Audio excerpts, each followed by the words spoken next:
Assalamualaikum warahmatullahi wabarakatuh.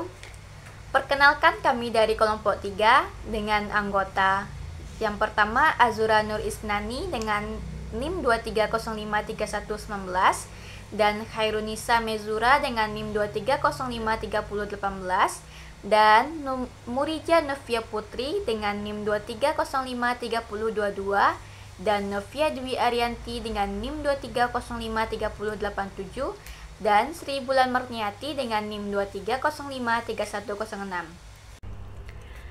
Di sini saya Sri Bulan Marniati dengan NIM 23053106 dan rekan saya Novia Dwi Arianti dengan NIM 23053087. Di sini kami berdua merupakan perwakilan dari kelompok 3 akan menyampaikan presentasi dengan materi Manajemen Sumber Daya Manusia dengan mata kuliah pengantar bisnis dengan dosen pengampu Bapak Dr. Rino SPD MPD MM.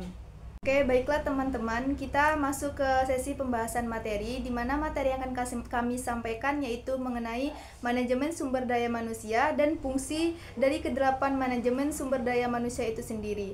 Di mana materi yang pertama akan dibacakan oleh saya sendiri. Baiklah teman-teman, di sini yang pertama saya akan membahas mengenai pengertian manajemen sumber daya manusia sendiri. Di mana menurut Ricky W. Griffin, manajemen sumber daya manusia adalah rangkaian kegiatan organisasi yang diarahkan untuk mengembangkan, menarik, dan mempertahankan tenaga kerja aktif. Sumber daya manusia menjadi faktor penentu keberhasilan pelaksanaan organisasi yang efektif. Perencanaan sumber daya manusia melibatkan analisis pekerjaan serta perkiraan permintaan dan penawaran tenaga kerja. Manajemen sumber daya manusia adalah kegiatan merencanakan, mengordinasikan, dan mengarahkan semua pekerjaan yang menyangkut pegawai. Hal ini termasuk juga mengenai pencarian pegawai, pelatihan atau pengorganisasian, dan pelayanan pegawai. Selanjutnya kita masuk ke fungsi manajemen sumber daya manusia itu sendiri. Fungsi yang pertama yaitu mengenai job analysis atau analisis pekerjaan. Job analysis sendiri yaitu merupakan kegiatan untuk merincikan tugas-tugas beserta tanggung jawab suatu pekerjaan, lingkungan kerja, serta alat, bahan, perlengkapan, dan informasi yang digunakan dalam melakukan pekerjaan tersebut. Dan spesifikasi dari job analysis itu sendiri yaitu untuk merincikan keterampilan, kemampuan, dan pengalaman yang dibutuhkan untuk melakukan pekerjaan tersebut secara efektif. Nah, fungsi manajemen sumber daya manusia yang kedua yaitu mengenai peramalan. Di peramalan ini, setelah para manajer memahami sepenuhnya pekerjaan yang akan dilakukan di dalam suatu organisasi, mereka dapat mulai merencanakan kebutuhan sumber daya manusia di masa depan. Peramalan penawaran tenaga kerja terdiri dari dua jenis, yaitu yang pertama meramalkan penawaran internal, yang kedua meramalkan penawaran eksternal. Meramalkan penawaran internal ini jumlah dan jenis karyawan yang akan berada di perusahaan pada satu waktu tertentu di masa mendatang. Sedangkan meramalkan penawaran eksternal itu jumlah dan jenis orang yang akan tersedia bagi proses rekrutmen dari semua pasar tenaga kerja. Fungsi yang ketiga yaitu rekrutmen. Rekrutmen yaitu proses pengadaan pemilihan karyawan baru untuk mengisi posisi dalam suatu perusahaan atau organisasi. Rekrutmen ini terbagi menjadi dua jenis, yaitu internal dan eksternal. Rekrutmen internal mempertimbangkan karyawan yang ada sebagai kandidat atas lowongan pekerjaan yang tersedia, sedangkan rekrutmen eksternal yaitu melibatkan usaha menarik orang-orang dari luar organisasi untuk melamar lowongan pekerjaan. Langkah-langkah rekrutmen ini meliputi pengiklanan lowongan pekerjaan, pengumpulan dan penilaian, wawancara, tes, dan penentuan kandidat yang terpilih. Fungsi manajemen sumber daya manusia yang keempat yaitu seleksi. Tujuan proses seleksi ini yaitu untuk mengumpulkan informasi yang akan memperkirakan tingkat keberhasilan kerja para pelamar dan setelah itu mempekerjakan kandidat yang dianggap berpeluang paling berhasil. Tahap-tahap dari seleksi ini sendiri yaitu yang pertama formulir aplikasi, yang kedua tes, yang ketiga wawancara, dan yang keempat teknik lain. Nah, formulir aplikasi ini meminta para kandidat untuk mengisi lembar aplikasi yang kosong yang berisikan sumber informasi tertulis yang mengumpulkan informasi mengenai pelamar kerja, latar belakang pendidikan, dan data demografis yang terkait dan yang lainnya. Untuk tahap yang kedua yaitu tes. Tes menguji kemampuan, keterampilan, sikap, atau pengetahuan yang berkaitan dengan pekerjaan tertentu. Tahap yang ketiga yaitu wawancara. Wawancara ini, pertanyaan saat wawancara itu sudah ditulis sebelumnya dan semua kandidat ditanya dengan pertanyaan yang sama. Tahap yang keempat yaitu teknik lain. Teknik lain itu seperti tes kesehatan, tes psikologi, tes fisik, tes narkoba, dan lain-lain. Nah, seleksi ini memiliki beberapa jenis, diantaranya yang pertama seleksi administrasi, yang kedua seleksi tertulis, dan yang ketiga seleksi tidak tertulis. Oke, baiklah, itulah tadi materi yang saya sampaikan. Untuk materi selanjutnya akan disampaikan oleh rekan saya, yaitu Sri Bulan Marniati. Baiklah teman-teman semua, di sini saya Sri Bulan Marniati akan melanjutkan pembahasan materi yang mana telah disampaikan oleh rekan saya sebelumnya, Novia Dwi Arianti, di mana telah menyampaikan fungsi-fungsi dari manajemen sumber daya manusia. Nah, saya akan melanjutkan ke tahap yang kelima, di mana fungsi manajemen sumber daya manusia yang kelima yaitu pengembangan karyawan. Di sini kami mengambilnya dalam sisi pelatihan. Nah, dalam sisi pelatihan ini juga terbagi menjadi 3. Pertama, pelatihan saat bekerja, di mana bersifat informal dan dilakukan saat karyawan bekerja. Dan yang kedua, pelatihan di luar tempat kerja, di mana dilakukan di satu tempat yang terkendali dan jauh dari tempat kerja. Dan yang ketiga, pelatihan simulasi, yaitu pelatihan atas dasar pekerjaan yang dilakukan dalam lingkungan simulasi dan jauh dari lokasi kerjanya. Masuk ke dalam fungsi manajemen sumber daya manusia yang keenam, yaitu penilaian kinerja, di mana penilaian kinerja ini merupakan salah satu aspek dalam manajemen sumber daya manusia yang paling penting, yaitu di mana merupakan fungsi evaluasi atas prestasi kerja karyawan dalam rangka menentukan sejauh mana karyawan tersebut melakukan pekerjaannya secara efektif di lingkungan kerjanya. Dan tujuan penilaian kinerja ini terbagi menjadi 3, yaitu yang pertama penilaian kinerja, yang kedua pengembangan karyawan, dan yang ketiga pengambilan keputusan karyawan. Masuk ke dalam fungsi manajemen sumber daya manusia yang ketujuh, yaitu kompensasi. Nah teman-teman, kompensasi sendiri merupakan imbalan yang diberikan perusahaan terhadap karyawan atas kinerja yang telah dilakukannya. Nah, bentuk kompensasi sendiri terbagi menjadi 4, yaitu yang pertama gaji dan upah, di mana gaji yaitu kompensasi yang dibayarkan untuk pemenuhan tanggung jawab pekerjaan, sedangkan upah sendiri yaitu kompensasi yang dibayarkan berdasarkan waktu kerja, contohnya seperti pekerja dibayar berdasarkan jam kerjanya. Yang kedua, program insentif, yaitu program pembayaran khusus yang dirancang untuk memotivasi kinerja yang tinggi, dapat berupa bonus bagi individu dan perusahaan.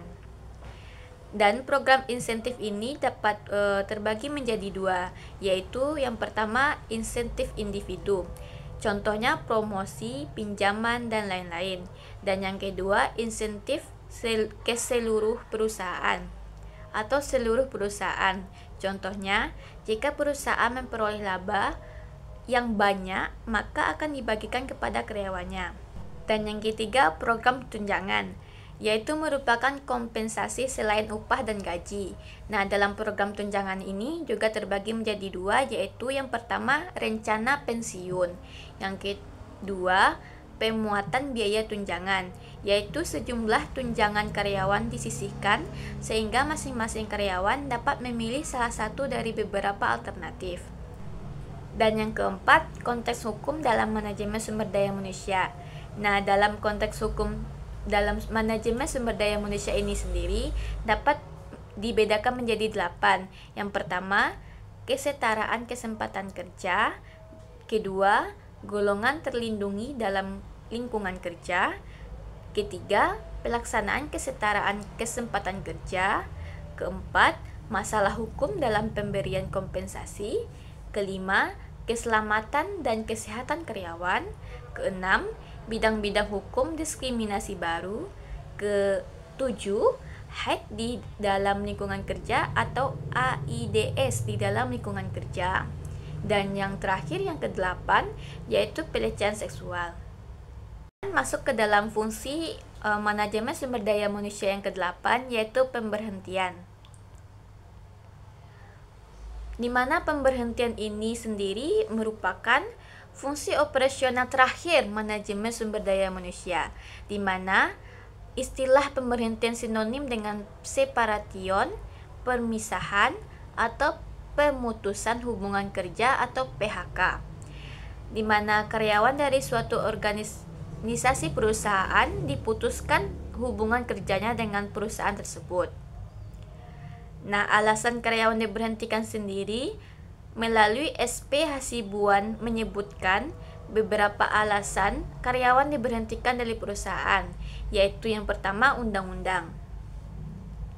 Undang-undang dapat menyebabkan seorang karyawan harus diberhentikan dari suatu perusahaan. Yang kedua, keinginan perusahaan.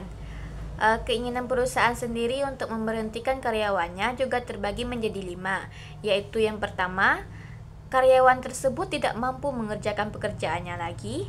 Yang kedua, perilaku dan kedisiplinan karyawan tersebut tidak lagi atau kurang baik. Dan yang ketiga, melanggar peraturan dan tata tertib perusahaan. Keempat, tidak dapat bekerja sama dan konflik dengan karyawan lainnya. Dan yang kelima dan terakhir, melakukan tindakan amoral dalam perusahaan tersebut. Masuk yang ketiga, keinginan karyawan itu sendiri. Nah, dalam keinginan karyawan itu sendiri, pemberhentian atas keinginan pegawai sendiri tersebut dapat dijelaskan dengan cara mengajukan permohonan untuk pemberhentian dari perusahaan tersebut yang disertai dengan alasan-alasan dan kapan rencananya dia akan mulai berhenti bekerja, seperti bulan depan, supaya perusahaan dapat menyiapkan penggantinya, sehingga kegiatan perusahaan tidak terhenti pada bagian yang akan ditinggalkannya. Keempat, pensiun. Undang-undang mempensiunkan seseorang karena telah mencapai batas usia dan masa kerja tertentu. Usia kerja seseorang karyawan untuk status kepegawaiannya adalah 55 tahun, atau seseorang dapat dikenakan pensiun dini apabila menurut keterangan dokter, karyawan tersebut sudah tidak mampu lagi untuk bekerja dan umurnya sudah mencapai 50 tahun dengan masa pengalaman kerja minimal 15 tahun. Dan yang kelima, kontrak kerja berakhir. Nah, di bagian ini, beberapa perusahaan sekarang ini banyak mengadakan perjanjian kerja dengan karyawannya di dalam suatu kontrak di masa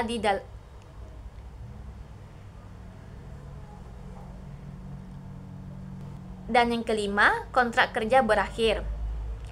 Beberapa perusahaan sekarang ini banyak mengadakan perjanjian kerja dengan karyawannya di dalam suatu kontrak di mana di dalamnya tersebut disebutkan masa waktu kerja atau masa kontraknya. Dan ini alasan juga tidak dilakukan pemutusan hubungan kerja apabila kontrak kerja tersebut diperpanjang. Nah, yang keenam, meninggal dunia. Pegawai yang meninggal dunia secara otomatis putus hubungannya kerjanya dengan perusahaan dan perusahaan berkewajiban memberikan pesangon atau uang pensiun bagi keluarga yang ditinggalkan sesuai dengan peraturan yang berlaku. Nah, yang ketujuh, kesehatan pegawai. Kesehatan pegawai dapat menjadi suatu alasan untuk pemutusan hubungan kerja pegawai. Inisiatif pemutusan hubungan kerja bisa berdasarkan keinginan perusahaan atau pegawai. Besar gaji karyawan yang sakit-sakitan akan dibayar oleh perusahaan berdasarkan ketentuan yang berlaku. Nah, teman-teman, proses pemecatan karyawan ini juga harus menurut prosedur sebagai berikut. Yang pertama, musyawarah karyawan dengan pimpinan perusahaan. Yang kedua, musyawarah pimpinan serikat buruh dengan pimpinan perusahaan. Dan yang ketiga, musyawarah pimpinan serikat buruh, pimpinan perusahaan, dan P4D. Dan yang keempat, musyawarah pimpinan serikat buruh, pimpinan perusahaan, dan P4P. Dan yang kelima, perusahaan. Dan yang kelima, pemutusan berdasarkan keputusan pengadilan negeri. Dan yang keenam, terakhir, prosedur ini tidak perlu dilakukan semuanya jika pada tahap tertentu telah. Prosedur ini tidak perlu dilakukan semuanya jika pada tahap tertentu telah dapat diselesaikan dengan baik. Tetapi, jika tidak terselesaikan, penyelesaiannya hanya dengan keputusan pengadilan negeri. Oke teman-teman semua, sekianlah presentasi dari kami.